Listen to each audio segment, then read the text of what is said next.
every now and then. But really, it is the most logical decision that one can make concerning their health, their wealth, the animals, and the environment. So that's what this is all about.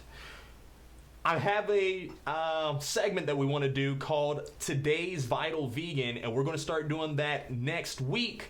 I tested it this past Monday, and it went really well. My friend Corin Sutton, he was our Vital Vegan of the day. Very strong, muscular guy, but if you know an awesome vegan in the community who deserves recognition, somebody who is living all the principles of a vegan lifestyle, somebody that shares and does their activism in a unique and awesome way, then I would highly encourage you to have them reach out to us, or you send us a message, send us a little short paragraph, send us some pictures on our Royce Ayers Show Facebook page so they can be featured as Today's Vital Vegan.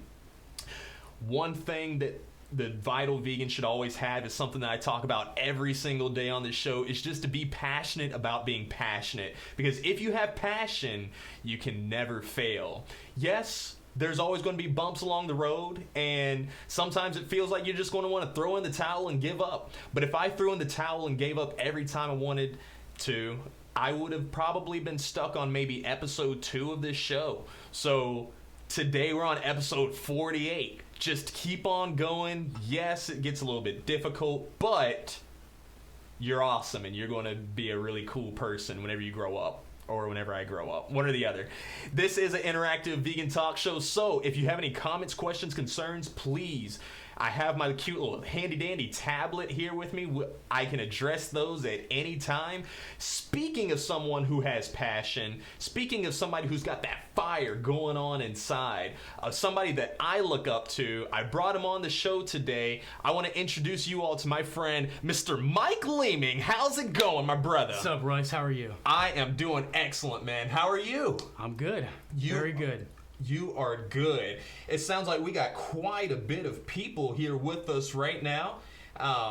Just want to kind of address them before we start rolling with it. Mm-hmm. Oh, okay, the sound is good now. People couldn't hear me at first, but we are good to go. Glad you all are here. Thank you, Doug Hefner. He says congratulations on the 48th show. I do like to consider myself the man, Doug. You know. Amari, glad to have you here with us. And Bo Wayne Lowe, glad you're here as well, too. Nick, Kayla, Colby, glad everybody's here with us. Please feel free to share with your friends. Have them come in and join us with the show. We love the interaction. We love the feedback. But it's not about me. It's not even about you all right now. I want to ask Mr. Mike, who is Mike Leaming? Tell us a little bit about yourself. Well, I'm a vegan activist, animal rights activist, co-organizer for Okeechobee Animal Save, Orlando Animal Save, Direct Action Everywhere Orlando, and Anonymous for the Voiceless Orlando also. And also do video editing for all of those. So you're father. the tech guy. Father. Also a father, yes. Happy late Father's Day, my brother. Thank you. Somebody had rolled down the window and screamed, Happy Father's Day! And I was like, I don't have any kids right now unless that lady knew something that I don't. Which if she does, keep it to yourself. That's all right, though. That's all right.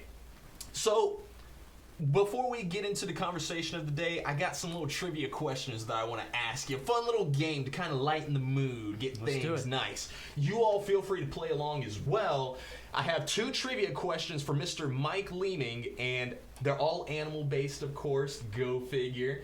If you get the questions right before him, then I can't really give you a prize because you're too far away, but I'll give you a thumbs up after I go through all the comments later. So, Mr. Mike, you ready for the questions? I'm ready. Okay, here we go.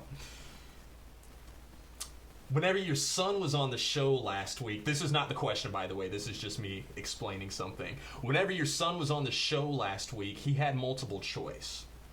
You do not have that same privilege, okay? All right. What is the collective name for a group of lions? I know this, but I'm going to ask for a hint anyway. You know what? I appreciate you for doing that. Your hint would be... They're called a pride. Oh, congratulations!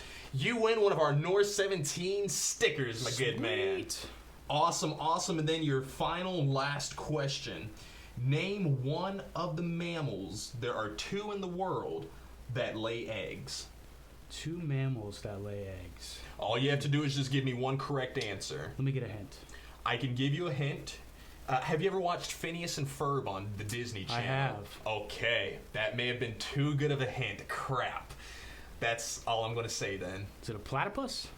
Perry the Platypus. Boom. You won a second NOOR sticker. Sweet. Now, Thank you, sir. You are very welcome. I would have asked you more questions, but I'm running low on stickers, and the budget doesn't allow for me to create more stickers right now. So, Gotcha. Yeah, you get 2 stickers today. Did you get any stickers? Let's check. Oh, see, we have to be careful what we say on the air. Amari watches, okay? She's my beautiful fiance. She's gorgeous. She's a goddess. Sometimes I think, like, you know, the universe just kind of constructed her and gave her to me on a nice silver platter. But she said, you better not have any kids. I guess we'll find out together, Amari.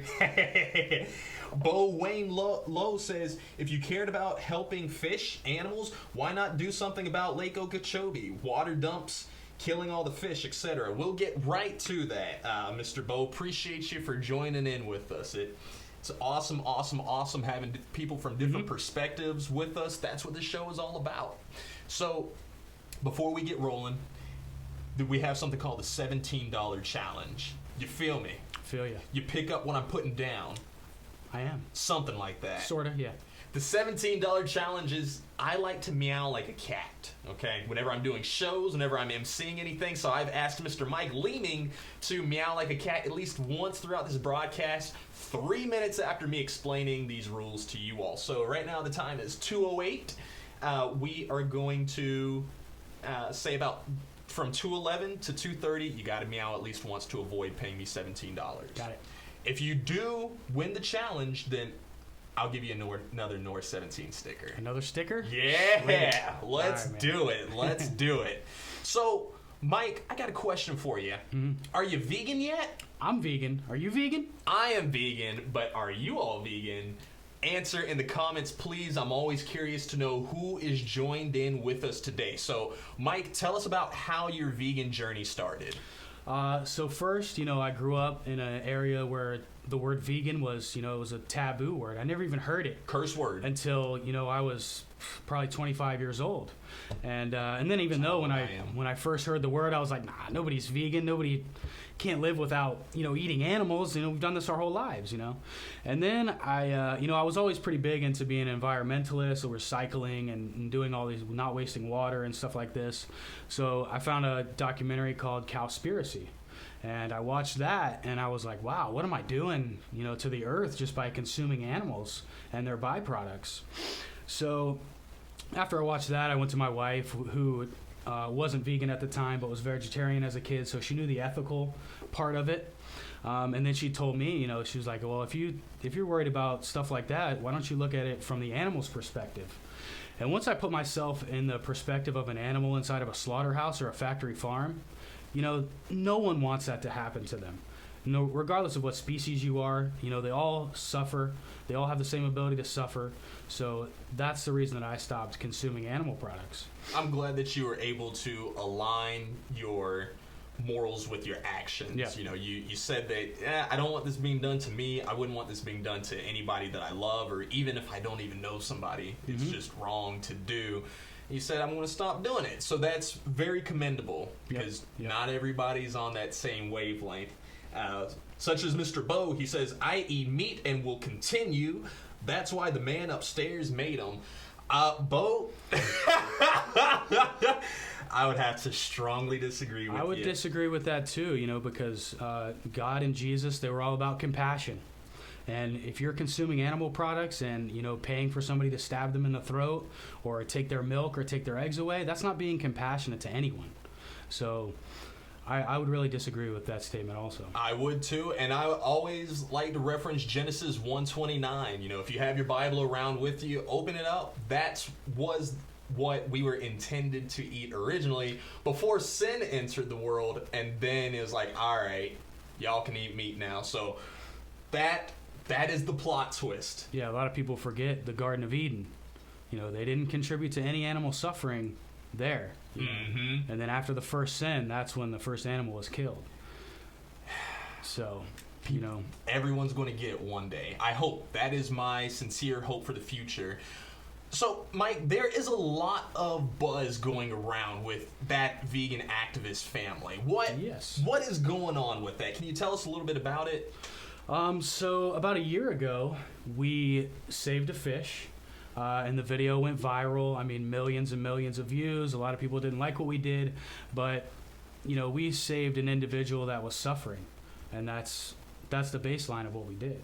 And, you know, a lot of people were outraged at us saving a fish, but, you know, if this was a dog suffering, everybody would label us heroes, but since this was a fish, you know, they don't like that we did that.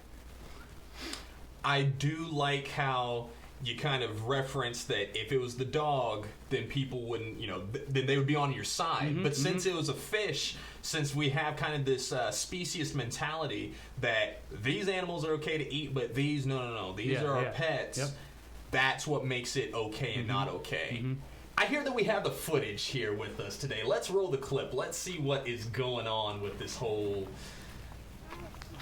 So that's the fish. When you hook them in the mouth, it really hurts them. This is my son trying to explain, you know, that fish feel pain. Really And these two men they don't care. The one actually laughed at him.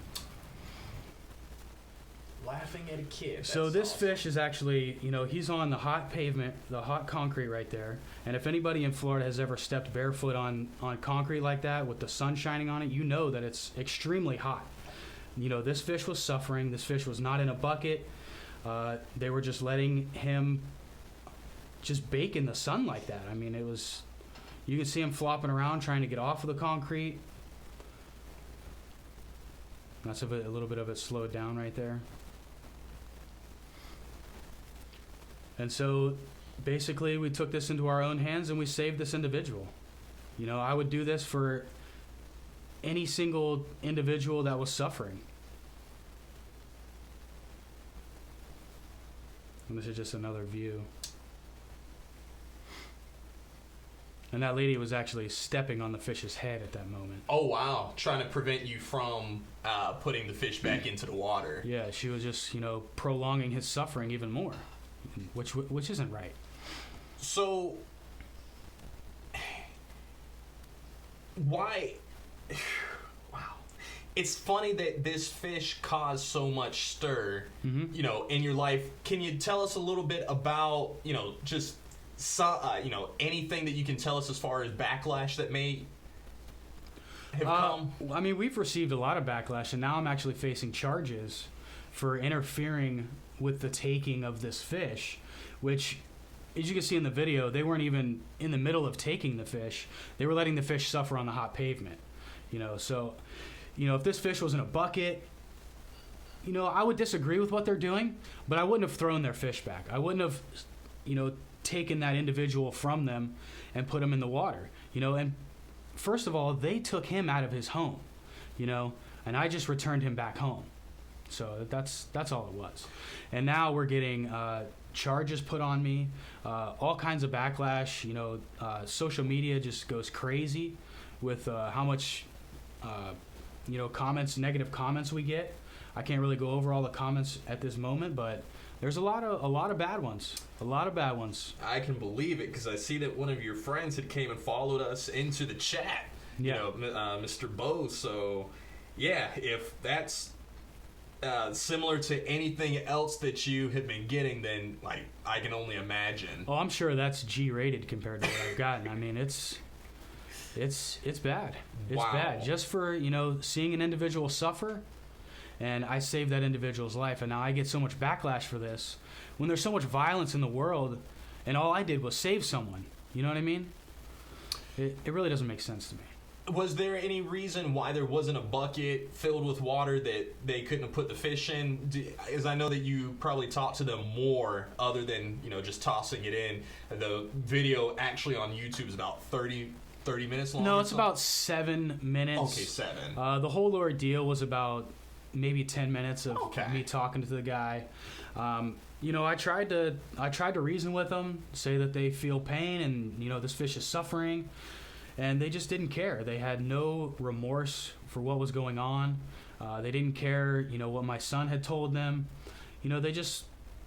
They look at this animal as a product or as, nothing, basically. When I look at this individual as the same as a human child that would be suffering on the ground. I do the same thing, as a fish, as a pig, as a child, as anyone. I would do the same thing. If I see someone suffering, I'm going to help save them regardless of how I have to do it. You know what I mean? So that's the thing that I like about the vegan movement is that before, you went vegan 25 years. After being 25. I was 29 when I went vegan. 29 when you went 25 vegan. was the first time I ever heard the word vegan. Gotcha. And I was like, vegans. Everybody does that. Every vegan right now has said, I'll never be vegan. I was that guy too. Always. Even before I went vegan, I'd never actually sat down and had a real genuine conversation with anybody as to why I should be vegan or anything about the animals, environment. Never had heard anything about it. But all I knew is that the vegetarian lifestyle was not for me. That's crazy. How can I live without my meat? Oh, I can't. Yeah. I love my Philly cheesesteak. I like my pepperoni pizza with extra pepperoni and cheese. So, I get it whenever they first say that whole, I can't do it. I can't get there. We do have more people coming in, so I just want to kind of address the comments real quick. We have Mr. Bo. He's still here with us, just saying, well, this is all I'll say. If you get in my face while I'm trying to collect food for my family, you'll just get like that fish. See, that's the kind of comments I get. And I'd like to respond to that. These men were not collecting food for their family. They were killing an individual, right? If they were out in the woods picking fruit and berries and stuff like this, that's collecting food for your family.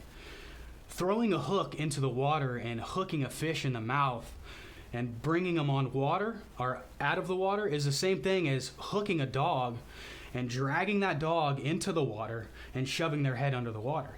If that would have happened, everybody would be freaking out on those two fishermen, right? But since, this individual was a fish, no one cares. Have you ever seen that meme about the Joker? Like, the Joker's in a lot of different memes where he's like, saying something about, somebody does this one thing and everyone's okay, but, do this other thing and, everybody loses their minds. Yeah. That's pretty much exactly what's going on. It's the same thing, just literally a different animal.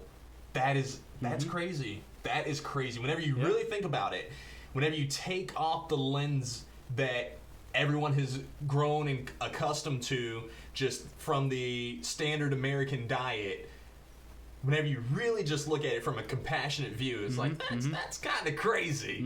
But I do like the way that you responded to that. And he also said, hope they throw the book at you with a hefty fine and some jail time. 6 months would do just to make an example of you. Bo, you are not a nice person at all. Not a nice person at all. I can't comment on what's going to happen in court, but, if they charge me for being compassionate, that just shows, how messed up our system is. For real. What I mean? Is there any type of way that, just we as a vegan community can help and support you? Yeah, actually I have a petition going around online that I think my wife is going to share to this event. It's to drop the charges against me because compassion is not a crime. Nobody should be charged for saving someone's life. That doesn't make any sense. It's just ridiculous. So if everybody could please sign and share the petition, that would really help.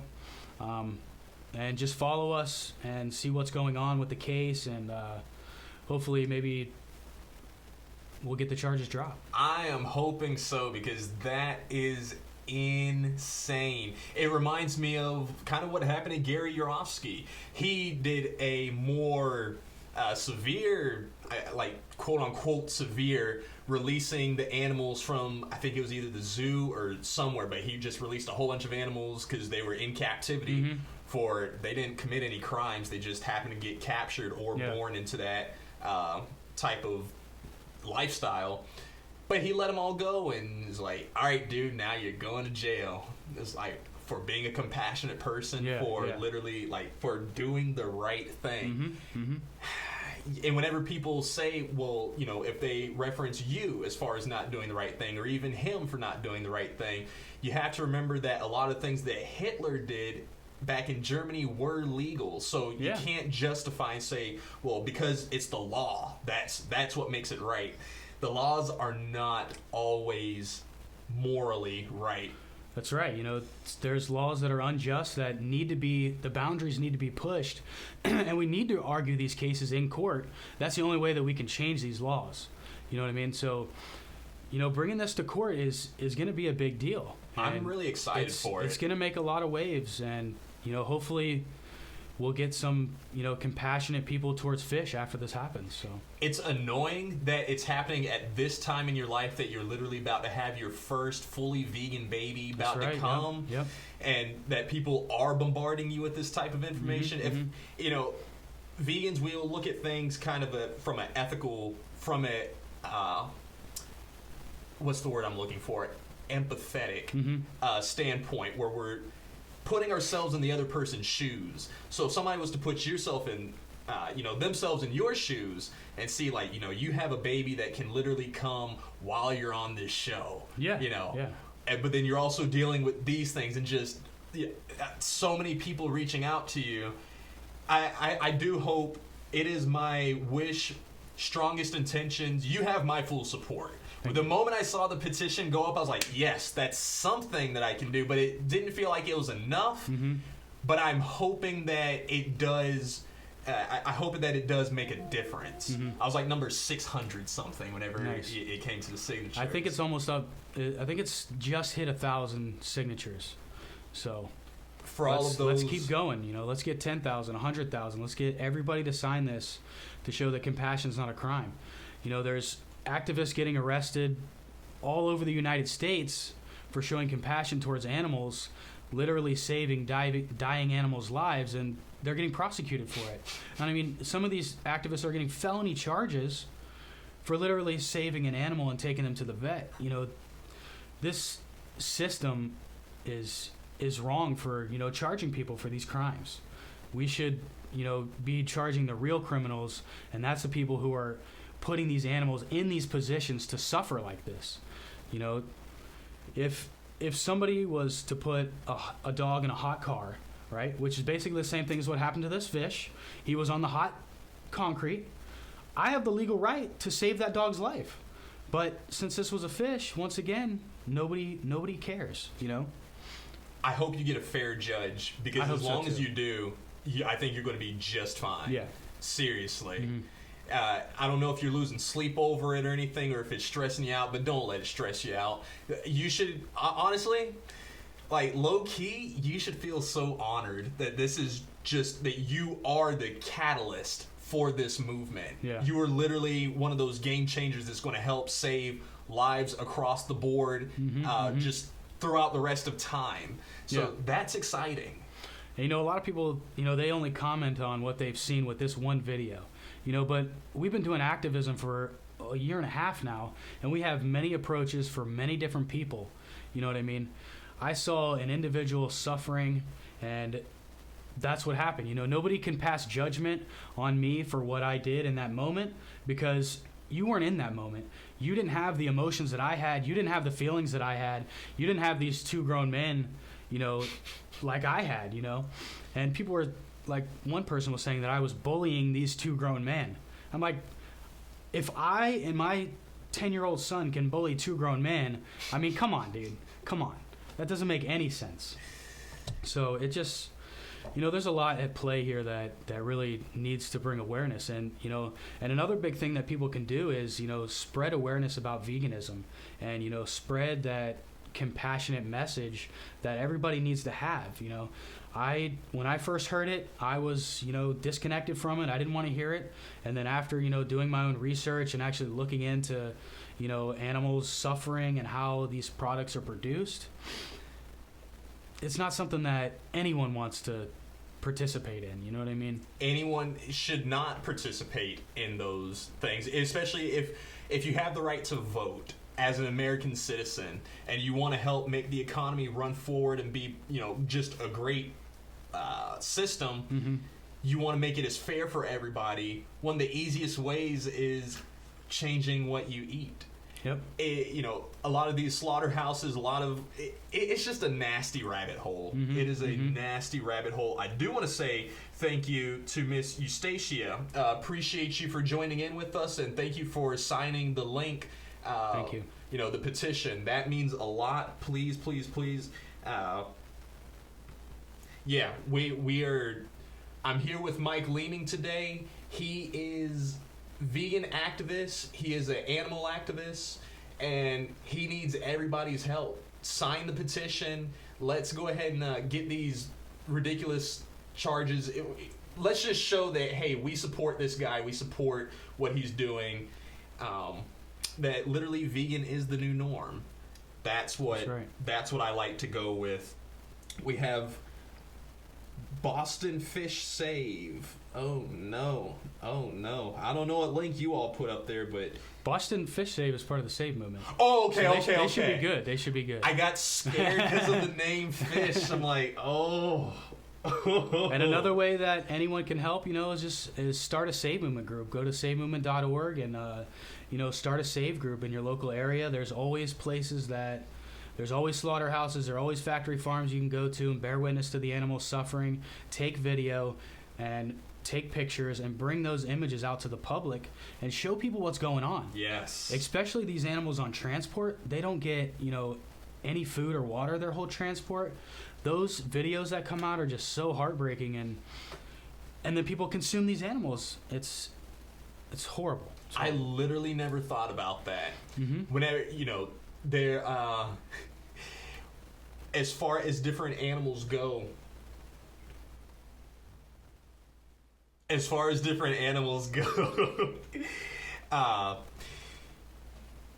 they have sorry folks, you're just meow. That's what's that's what it was. Meow. Oh man. Okay. You're not getting my money.